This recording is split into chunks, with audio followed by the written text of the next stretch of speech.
Hello, my name is Alex. For those of you who don't know me, I am an early childhood educator and a child and youth worker. I am also transgender. On October 11th, we celebrate National Coming Out Day. While I was working at a youth homeless shelter in Oshawa, I learned that this is the time of year to expect a surge in attendance of youth seeking temporary housing. This is the time of year people choose to share who they are with their families and end up on the street as a result. I too wanted to use this time to share my story and come out to you all now. I too almost ended up on the streets in my youth. Survivor's bias is a term that was created during World War II. Bomber pilots would return from runs shot up and damaged in areas marked in the red in the diagram behind me. The solution was to reinforce the areas that they found took the most damage, hoping to increase plane and pilot survival rates. Despite adding supports and reinforcements, they did not see an increase in survival rates among pilots and planes. What they didn't realize was the undamaged areas of the plane were the areas that, when struck by enemy fire, caused fatal malfunctions or immediate pilot death. They hadn't seen the need to reinforce those areas because it looked like they had never been hit on the ones that survived, which was the exact opposite of everything they truly needed to do to save more lives. Please keep this in mind as I share my story. When I was 5, I wanted to be an elf. I had just seen the Santa Claus the movie, and I remember so desperately wanting Santa to come and take me with him to the North Pole. I would write letters asking him to live with him up there. Looking back, I can see what 5-year-old me saw when I saw the elves in that movie. They wore colorful clothing, had glitter on their cheeks, and there was very little to no distinction between the boys and the girls. I remember my grandmother sitting me down and telling me, "Alex, you will never be an elf. You are a boy, and you can't change that." That was when I learned that it was safer to hide my feelings than be embarrassed and belittled by the ones I trusted most. I was a difficult child. I would swear at teachers, get in fights, and overall be hard to love. At my house, I have memories of glasses being thrown, holes punched in walls, and hiding underneath the blankets so the punches directed at me wouldn't hurt as much. I have vivid memories of a time when I was dragged into the basement and tossed into the dryer, my mother standing on the outside, yelling and threatening to turn it on.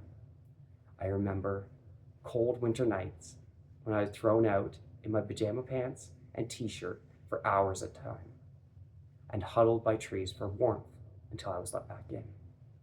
All of this, of course, would be classified as abuse now.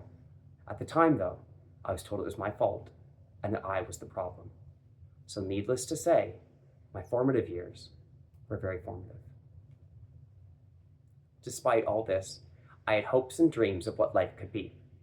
As I grew, I would stash away magazines and flyers from stores so I could imagine what it'd be like to wear the pretty dress, dance in a tutu, or play with dolls. Halloween was the best time of year for me because I could daydream for hours about what it'd be like to dress up as a witch, a princess, or a ballerina. But if anybody had asked, I could just tell them I was planning what my costume would be. Looks like I'm a ninja again this year. Fitting, because we're getting so good at hiding that no one could see me and I couldn't get hurt. When I was 10, I would sneak into my mother's dresser and borrow a pair of her black tights. I would put on a plain black t-shirt to dance around and picture what it'd like to be a ballerina. In my mind, that was the most feminine thing one could be.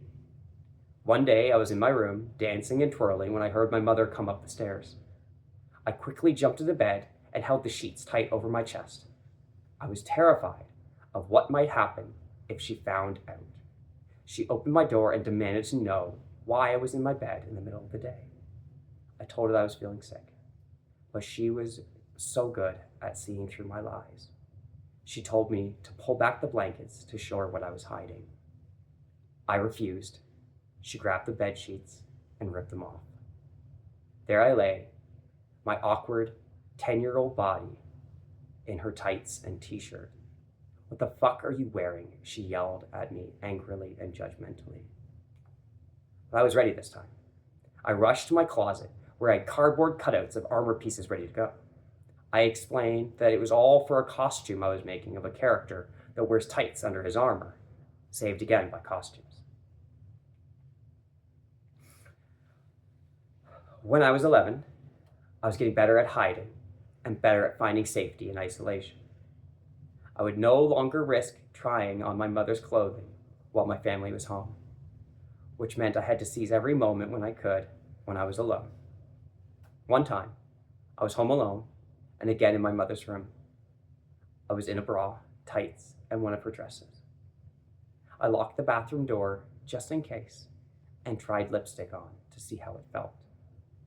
My mother came home early that day. I froze. She entered her room and demanded I open the door. When I refused, she pulled past the lock and saw me standing there in her clothes and in her lipstick. She looked me dead in the eye and said, "If I ever see you wearing anything like this again, I'll throw you out onto the street." That was the last time I ever tried on my mother's clothing. I was put in football later that year to remind me how little boys should behave. My teens were filled with thoughts of taking my own life. I would fantasize about how I could jump from my second-story window, positioning my neck just right to hit the fence, hoping it would snap painlessly. I would dream of going to the lake and just drift away into the water. It felt like a much more peaceful end than the fence. Ultimately, though, I was a God-fearing child. I worried about my eternal soul. Suicide was out of the question, so I found a new outlet. I skydived, bull rode, drove fast cars. I did progressively more dangerous things because, by my reasoning, if I died in an accident, that it didn't count, right? Each risk I took, I hoped and prayed it would be my last. During my college days, when I wasn't trying to die in a blaze of glory, I would drink my way into unconsciousness. I did my best to be what I thought meant to be a man. I had multiple casual relationships, one-night stands, joined all the parties, and made sure to try to pass out drunk to numb all the pain.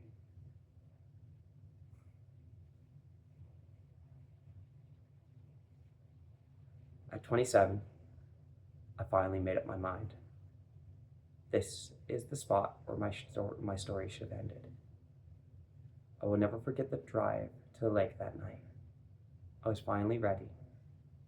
The pain of living outweighed the thoughts of eternal damnation. At least if I was to suffer in the afterlife, I could suffer as me. My plan was to go down past this gate and just drive into the lake. The peace I had dreamt of for so long was finally going to be mine. The gate was usually open, with no one around, and it felt like a serene spot for my final moments. I'd practiced that drive so much in my mind, I was on autopilot. But then I drove that night to the gate. It was locked. The gate was closed.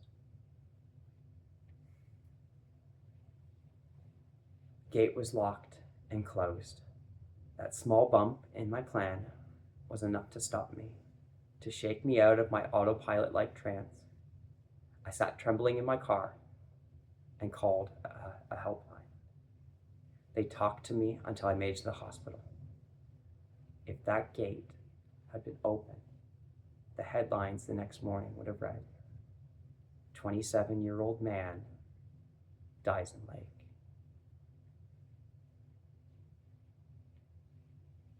The statistics on this screen tell a story. But, just like the planes in World War II, I ask you always remember that the stats and stories we have are based on survivors. They're based on the ones who were lucky enough to be able to speak their story, there are countless numbers of those who suffer in silence, or worse, those that never make it home. When I finally came out to my parents 3 years ago, what they said hurt me more than the bruises, the threats, and the terror that I had felt. My mother's response was simple. All she ever wanted was for me to be happy. In her mind, everything she had done was to help me be happy. What I ask of you after watching this is please listen to your children. Listen to them before they learn to hate themselves. Listen to them share their stories, their experiences. Listen and support them without judgment. If you don't, they might never learn to love who they truly are. No child has ever harmed themselves from being truly supported, truly trusted, and truly heard. Thank you for listening to my story.